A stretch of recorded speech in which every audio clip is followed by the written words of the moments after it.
Continuando con la clase de medicina transfusional en la tercera parte, vamos a ver este cuadro sinóptico de los componentes sanguíneos, su composición y la recomendación. Es decir, los hemocomponentes, por ejemplo, sangre total o entera, glóbulos rojos empacados o concentrados eritrocitarios, los más usados, estoy mencionando, concentrado de plaquetas, plasma fresco congelado, crioprecipitado, su constitución y la indicación en forma global. Nos vamos a detallar más adelante. La forma de su almacenamiento es, por ejemplo, la sangre total y la concentración de eritrocitos entre 1 a 6 grados centígrados, el plasma fresco congelado entre menos 18 y menos 30 grados centígrados, y el crioprecipitado lo mismo, entre menos 18 y menos 30 grados centígrados, y las plaquetas 21 a 22 grados centígrados. En terapia transfusional, cuando indico sangre entera, la unidad tiene aproximadamente 500 mililitros y estaría indicada en hipovolemia por anemia aguda, con un déficit mayor al 30% del volumen sanguíneo y 10% del volumen sanguíneo repetido según evolución de la hipovolemia. Contraindicado su transfusión en la anemia crónica, normovolémica o hipervolémica, y los riesgos son sensibilización, fiebre y hemólisis. Indicación del concentrado de eritrocitos. Es una unidad que incrementa 1 gramo de hemoglobina por decilitro en un paciente promedio de 70 kilogramos. Estaría indicado en anemia normovolémica, pérdida aguda de más del 15% del volumen sanguíneo, hemorragia aguda más hipoxia, concentración de hemoglobina menor a 8 gramos de decilitros que se someterá a cirugía, concentración de hemoglobina menor a 9 gramos de decilitro en pacientes que requieren transfusión crónica, y contraindicaciones en anemia por carencia de hierro, ácido fólico o vitamina B12. Indicaciones para el plasma fresco congelado: 15 mililitros sería la dosis por kilogramo en déficit de factores de coagulación. Está indicado cuando el TTP es mayor a 1.5 valor normal en pacientes que no sangran, que van a ser sometidas a cirugía o procedimientos invasivos. Es un planteamiento. Está indicado en sangrado que serán sometidos a cirugía o procedimiento invasivo. Sangrado microvascular difuso con un tiempo de protrombina menor a 1.5 del basal, sobredosificación de warfarina sódica o acenocumarol con sangrado importante o cirugía inminente. Sangrado secundario a coagulación intravascular diseminado por hemodilución, transfusión masiva, enteropatía por pérdida de proteína en plasmaféresis como sustituto de la púrpura trombocitopénica trombótica o síndrome urémico hemolítico. Está contraindicado en el uso para sustitución de proteínas en desnutrición, y riesgo son sensibilizaciones, infecciones, hepatitis y reacciones alérgicas. El crioprecipitado. Dosis es un concentrado por cada 7 a 10 kilogramos del paciente. Estaría indicado en la prevención y tratamiento de hemorragias por difibrinogenemia o hipofibrinogenemia o por enfermedad de Willebrand, de von Willebrand, siempre con evaluación pre y post transfusión del fibrinógeno. Sangrado difuso microvascular con fibrinogenemia menor a 100 miligramos de decilitro, enfermedad de von Willebrand y hemofilia sin respuesta a la vasopresina. La preparación de la cola de fibrina en tratamiento de sangrado mucocutáneo, diátesis hereditarias como hemofilia y diátesis adquiridas como hipoprotrombinemia y trombocitopenia. El plasma crioprecipitado, que son concentrados de factor 8, que se usa en hemofilia A, y de factor 9, hemofilia B. Hay un concentrado de factor 8 que tiene 100 unidades más fracción de von Willebrand y 200 miligramos de fibrinógeno que se usa en la pseudohemofilia o enfermedad de von Willebrand. El plasma es remanente desprovisto de los factores 5 y 8, Sus indicaciones y la dosis. Sangrado secundario de déficit de factor 2, 7, 9 y 10, como que son los del complejo protrombínico, insuficiencia hepática, sangrado por exceso de efecto de anticoagulante en el caso del uso, por ejemplo, de la warfarina o acenofumarol, dosis 10 mililitros por kilogramo en 24 horas, y en plasmaféresis como sustituto en la púrpura trombocitopénica trombótica o síndrome urémico hemolítico. Las contraindicaciones y riesgos siguen a la anterior. Con respecto a los criterios de transfusión del concentrado de plaquetas, por ejemplo, en el déficit funcional de plaquetas, en un paciente de 70 kilogramos, por concentrado plaquetario de una bolsa de sangre, incrementa las plaquetas en 7 a 10.000. Las indicaciones son hemorragia con plaquetas menores a 10.000, 20.000. Entre 10.000 y 20.000 el valor de las plaquetas, por debajo de 10.000, 20.000 sería la indicación, sería trombocitopenia. Plaquetas menores a 50.000 que van a ser sometidos a cirugía o a métodos diagnósticos invasivos. Sangrado microvascular difuso secundario, coagulación intravascular diseminada o con transfusión mayor a un volumen sanguíneo y plaquetas en 50.000. Sangrado microvascular difuso secundario a cirugía con derivación cardiopulmonar extracorpórea o con valor intraaórtico. También con plaquetas menores a 100.000. Sangrado secundario a defecto plaquetario independiente del número de plaquetas. La dosis es una bolsa de concentrado de plaquetas por cada 10 kilogramos de peso del paciente. Contraindicaciones y riesgos: trombocitopenia sin signos de hemorragia, hepatitis y otros virus y sensibilización. Criterios para la transfusión de granulocitos: neutropenia menor a 500 por microlitros, disfunción de neutrófilos, enfermedad granulomatosa crónica. Por ejemplo, estarían bien indicados en una infección bacteriana que no responde a antibióticos después de 48 horas en pacientes con hipoplasia medular y con neutrófilos menores a 500. La infección bacteriana, infección a hongos, que son progresivas con disfunción en los neutrófilos. Entonces, fundamentalmente, el criterio para transfundir granulocitos, la neutropenia está por debajo de 500. Y puede haber también neutrófilos disfuncionantes. En cuanto a la nueva terapéutica o los avances en medicina transfusional, está la donación de células progenitoras que se hace de sangre placentaria del cordón umbilical, plasma rico en plaquetas, trasplante de médula ósea y el tema sobre los testigos de Jehová, que ahí hicimos un avance. Por ejemplo, estos elementos se usan como terapia alternativa en estas personas que son testigos de Jehová, como son medicamentos procoagulantes para reducir el sangrado intraoperatorio, hemodilución aguda normovolémica preoperatoria y rescate transoperatorio de la sangre del lecho quirúrgico y autodonación prequirúrgica de la sangre, tal cual se interpreta como lo dice la frase. Requisitos para la donación voluntaria: bueno, tienen que ser mayores de 18 años, entre 16 y 18 años con autorización de padre o tutor, tener buena salud, concurrir con documentos, haber ingerido alimentos y pesar más de 50 kilos. Los que no podrían seguir embarazadas, los que tienen tatuaje o piercing en el último año, mayores de 65 años sin certificado médico y prácticas sexuales de riesgo. Por ejemplo, esta práctica de plasma rico en plaquetas, si tenemos, por ejemplo, pacientes postrados, pacientes con comorbilidades que hacen escaras, por ejemplo, hipertensos, diabéticos que cursan con un ACV, entonces el plasma rico en plaquetas, la sangre se centrifuga y el sobrenadante es lo que se usa porque es rico en plaquetas. Fíjense la evolución que tiene de una escara sacra en el tiempo con el uso del plasma rico en plaquetas. Fíjense por qué. Porque la plaqueta tiene pluripotencialidad, tiene todos estos factores de crecimiento en su estructura.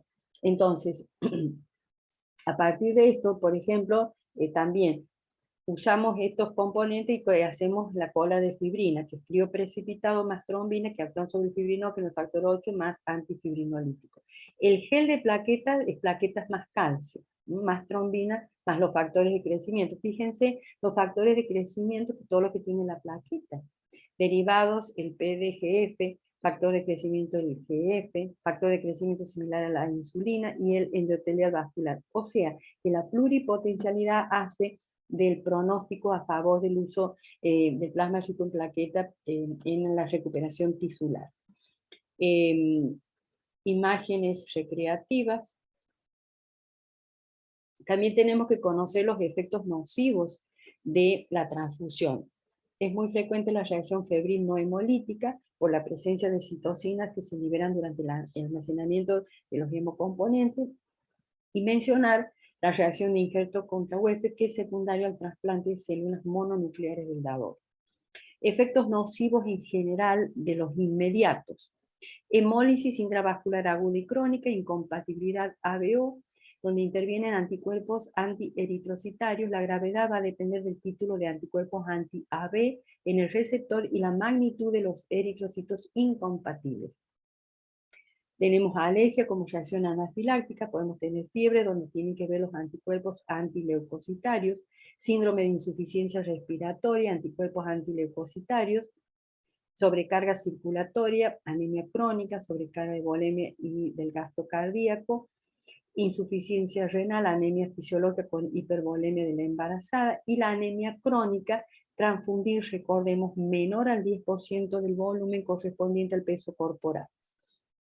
Repetición. Ya lo hemos mencionado en varias oportunidades. Los efectos nocivos mediatos de la transfusión son sensibilización por antígenos de la sangre contra eritrocitos, leucocitos, plaquetas como el haloanticuerpo anti-HPA1, que es la púrpura posttransfusional, y contra proteína. Y los tardíos son, por ejemplo, transmisión de enfermedades como hepatitis B, C, por Plasmodium y el SIDA. Otros efectos nocivos los mencionamos, como ya hice un avance por inmunomodulación. Tenemos la reacción o enfermedad de injerto contra huésped, que es el ataque de linfocitos y células mononucleares trasplantadas contra las células del receptor. Entre un 30 y un 40% de los pacientes cuyos trasplantes se realizan con células de un donante emparentado desarrollan esta enfermedad, esta reacción colateral. En torno al 50% de los pacientes cuyos trasplantes se realizaron con células de un donante no emparentado desarrolla este episodio agudo durante los 3 primeros meses del trasplante. ¿Cómo se trata? Con inmunosupresores. Ciclosporina y metotrexato, por ejemplo, el tacrolimus y metotrexato, ciclosporina y el micofenonato, la prednisona y metilprednisolona. Son asociaciones de inmunosupresores. También hablamos de la incompatibilidad entre lo que es mayor en el donador del grupo A o B y con el receptor del grupo 0, y con el donador del grupo O y el receptor del grupo A o B. Estos comentarios sobre inmunomodulación, que es un cambio inmunitario que el paciente sufre a consecuencia del plasma, las células alegénicas generadas del donador, ¿no? Está la inducción de tolerancia inmunitaria, y quiero mencionar la leucorreducción porque favorece la disminución de la citoquina y de esa manera las reacciones inmunológicas. En el caso de enfermedad de injerto contra huésped, se da más en mayores de 50 años, con corticoides tratados, cirugía cardíaca, afectados por cáncer, embarazo, transfusión sanguínea reciente, inmunodeficiencia, compatibilidad HLA, receptor dador, y va a depender también de la magnitud de la dosis de las células inmunológicamente competentes que se ha de trasplantar. ¿Qué se hace ante una situación de reacción hemolítica? Se interrumpe la transfusión, se toman muestras de la sangre del paciente para identificar el grupo y el factor, se debe mantener canalizado, trasladar el paciente a UTI, colocar un catéter de Swan-Ganz, enviar la bolsa involucrada al servicio de transfusiones, recolectar orina de 24 horas y controlar la diuresis, mantener la tensión arterial y la diuresis, y vigilar la función pulmonar y valorar el empleo de la heparina para prevención de la coagulación intravascular diseminada. Inactivación, estas situaciones clínicas que requieren irradiación de sangre y sus componentes, justamente se llama sangre irradiada. Se produce una inactivación de las células inmunológicas del donador. Se produce en inmunodeficiencia congénita, en hemopatías congénitas, en tumores sólidos como el neuroblastoma y el sarcoma, en linfoma de Hodgkin, en receptores de trasplante de células progenitoras, en receptores de donación de un familiar, en el lupus y en otros pacientes que requieren fludarabina. Esto es importante y lo vamos a fijar. Efectos nocivos de la transfusión. Vamos a hablar del SIRPA, del TACO y del TRALI. SIRPA, síndrome de insuficiencia respiratoria pulmonar aguda, TACO, sobrecarga circulatoria por transfusión, y el TRALI, que es el síndrome de insuficiencia respiratoria aguda relacionada con la transfusión. Aquí tienen que ver en su fisiopatogenia factores como proinflamatorios, como son las citocinas, interleuquinas, factor de necrosis tisular, factor activador de plaquetas, y factores antiinflamatorios como el receptor fosfolule, el factor de necrosis tisular alfa, receptores antagonistas de interleuquinas 1, 10, 11. También hay un desequilibrio entre la respuesta oxidante y antioxidante ante la agresión, activación del leucotrieno y depósito de plaquetas activadas con un aumento del nivel activador inhibidor del plasminógeno. Este es un cuadro sinóptico comparativo que me interesa que lo fijemos. SIRPA, síndrome de insuficiencia respiratoria pulmonar aguda, súbito, primeras 2 horas, infiltrados pulmonares bilaterales, hay cianosis, hipoxemia, sufrimiento respiratorio, promedio 7 días. El TACO, que era la sobrecarga de volumen, primeras 2 horas de la transfusión, hipertensión de la aurícula izquierda, disnea, ortopnea, edema de tobillos, ingurgitación yugular, hipoxia y saturación por debajo de 90, frecuente en la anemia crónica en pacientes con disminución de la reserva coronaria. Y el TRALI, que es el síndrome de insuficiencia respiratoria aguda por transfusión, es apelación súbita durante la transfusión o durante las primeras 6 horas que siguen a la transfusión, infiltrado pulmonar bilateral difuso, blanqueo de ambos campos pulmonares, hipoxia, saturación de oxígeno por debajo de 90, hipotensión, estertores, anticuerpos leucocitarios, activación de la endotelina.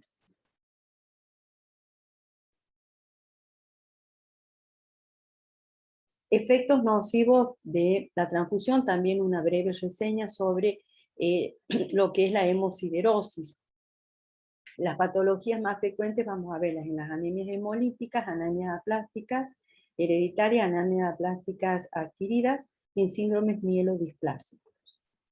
La hemosiderosis, el mecanismo de formación de radicales libres, hidróxilo de superóxido o peróxido de hidrógeno, y se deposita a nivel de páncreas, corazón, hígado, glándulas endocrinas, incluso la pituitaria anterior. El diagnóstico se hace por resonancia magnética, biopsia o extendido de médula ósea, y el agente terapéutico, el tratamiento es un agente farmacológico quelante, que es la defexoerolamina, deferoxamina, que se usa por vía parenteral.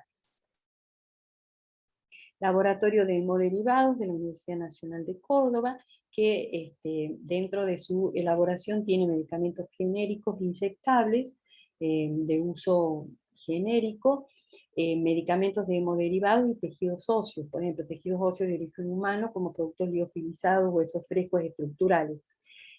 Fíjense, voy a hacer hincapié en los medicamentos de hemoderivados que son a partir del plasma humano, como la inmunoglobulina G, endovenosa, la albúmina humana, el factor 8, la gama anti-RO, la gama antitetánica plus, la gama globulina T y el complejo protrombínico. También proyectos de productos en desarrollo con proteínas recombinantes, como es el factor 9 recombinante, líquido conservador de órganos, hematina, válvulas cardíacas, fibrinógeno, trombina, fibrin glue, anestésicos para uso odontológico. Cabe mencionar a criterio informativo. Este laboratorio está trabajando en el desarrollo y obtención de una gama globulina enriquecida con anticuerpos de COVID-19 a partir de plasma convaleciente de pacientes recuperados. Esta es la imagen de los productos genéricos que elaboran, de los hemoderivados como es la gama globulina, y del banco de tejidos óseos. Los testigos de Jehová, como dijimos, niegan el uso de la sangre, un concepto de la bioética, tenemos que respetar la decisión del paciente. Estas personas tienen instituciones con alto nivel científico. Este es el ejemplo de un hospital en Barcelona, el Hospital del Mar.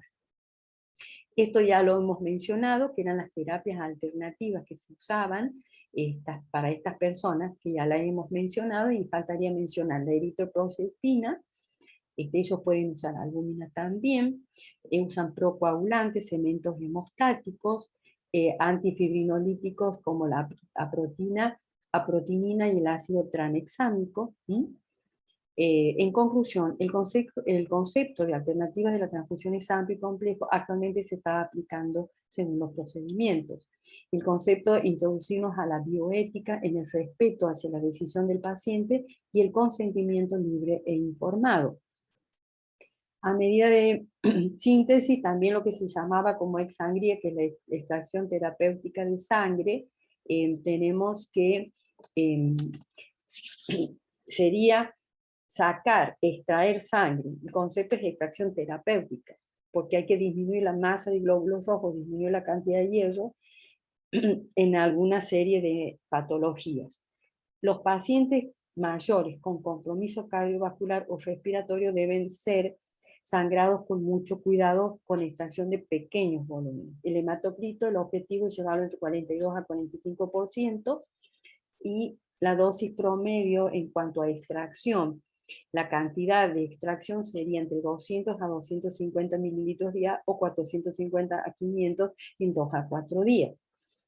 ¿Dónde estaría indicada la extracción terapéutica de sangre? En la eritrocitosis como poliglobulia y en situaciones como sobrecarga de hierro, hemocromatosis hereditaria, porfiria cutánea tardía, sobrecarga de hierro en dieta de africanos, en anemia sideroblástica hereditaria y en la policitemia vera.